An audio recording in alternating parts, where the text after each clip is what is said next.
Hadapsar bomb plant प्रकरणातील आरोपीला आज कोर्टात हजर केलं जाईल। आरोपी शिवाजी राठोडला आज पुणे कोर्टात हजर केलं जाणार आहे। उषा किरण हॉस्पिटलचा राग मनात धरून त्यानं बॉम्ब ठेवला होता। हॉस्पिटलने उपचारासाठी तब्बल 7.5 लाख रुपये मागितले होते। अवघ्या 400 रुपयात बनावट बॉम्ब प्लांट करून त्यानं पुणे पोलिसांची झोप उडवली होती।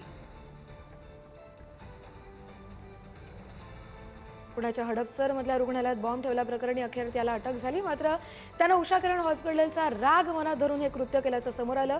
उपचारासाठी रुग्णालयानं 7.5 लाख रुपये इतके मागितले होते आणि त्यानंतर त्यांनी बॉम्ब प्लांट करायचा विचार केला। मात्र हा जो बॉम्ब त्याने ठेवला त्यानंतर पुणे पोलिसांची मात्र चांगलीच झोप उडाली।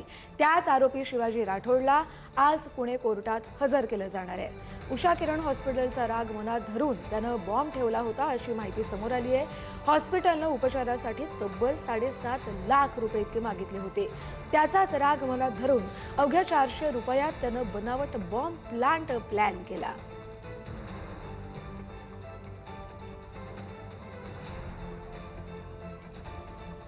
अधिकचे अपडेट घेऊया आपले प्रतिनिधी ज्ञानेश्वर चौतमल यांच्याकडून। ज्ञानेश्वर, हडपसरच्या या सगळ्या प्रकरणात जर आपण बघितलं तर मोठी धावपळ पोलिसांची उडालेली होती।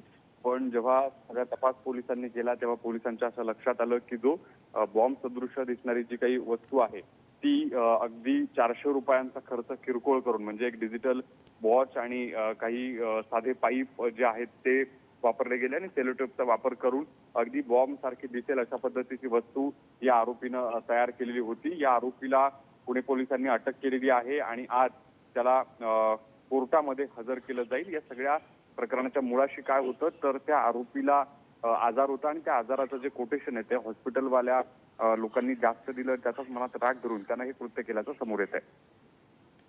बरं, धन्यवाद ज्ञानेश्वर तुम्ही दिलेल्या सविस्तर अपडेटसाठी।